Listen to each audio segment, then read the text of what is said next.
Hi, I'm Phil Porras, and this is a demonstration of an OpenFlow security controller based on FortNOX.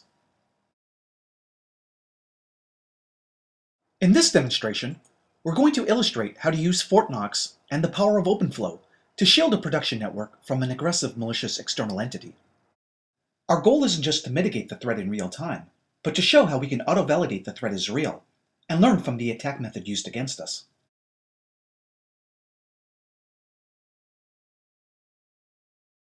For this demo, we'll be using an HP ProCurve E6600 OpenFlow-enabled network switch. It will be managing a production network populated with several live hosts. The attack source in this demo is hosted on an untrusted location outside of our production network, and whose packets are routed through the ProCurve switch. The switch itself is managed by our OpenFlow security controller, which is implemented using the FortNOX security kernel. The network is monitored using a typical network security analysis tool, such as an IDS or custom third-party security service. For this demo, we'll be using the SRI Bot Hunter system to patrol the network. Co-located with Bot Hunter, we've deployed a FortNOX threat response agent, who parses Bot Hunter output and asserts FortNOX security directives to reprogram the switch when needed.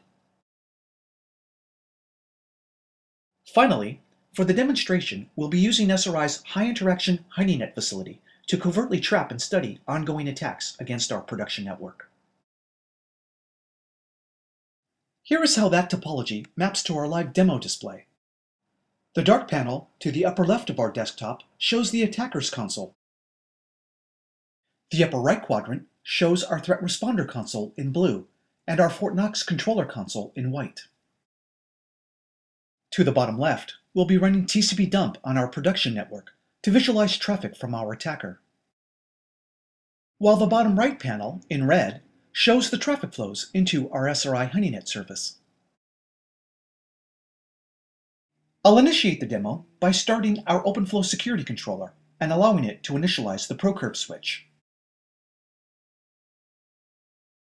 I'll move to the attacker console, where I'll launch the demo by simulating an aggressive malware-focused scan against my production network. As you can see, the switch forwards the traffic to our production network, where a few hosts respond to the attacker on ports that they have exposed for remote access.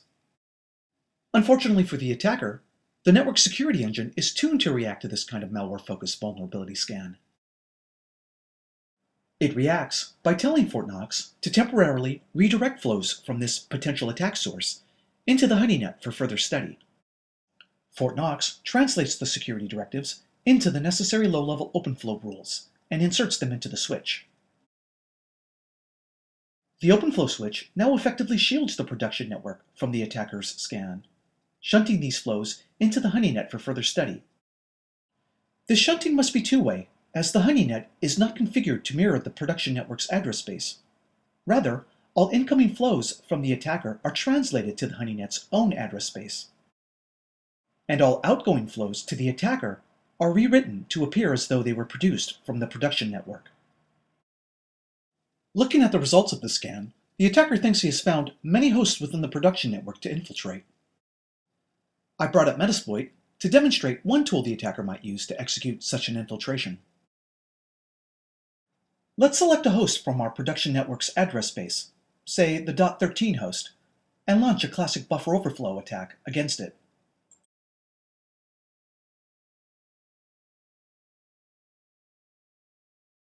Okay, here we go. Wonderful! I've infiltrated the network, and I've established a remote access tunnel to the host. Unfortunately, the joke's on me. I've just infiltrated a high-interaction honeynet, and I've triggered another alarm from Bot Hunter. With proof now that I'm a pretty bad guy, the threat responder can direct FortNOX to permanently block me from all future communications with the network. For the purposes of this demo, I've added a prompt to trigger the insertion, but this can be done automatically, as we know the attack source is up to no good.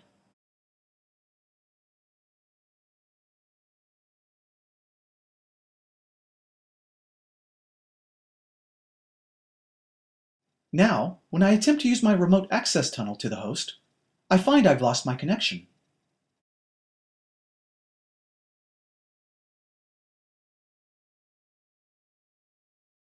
In fact, I'll rerun my scan, and I'll find...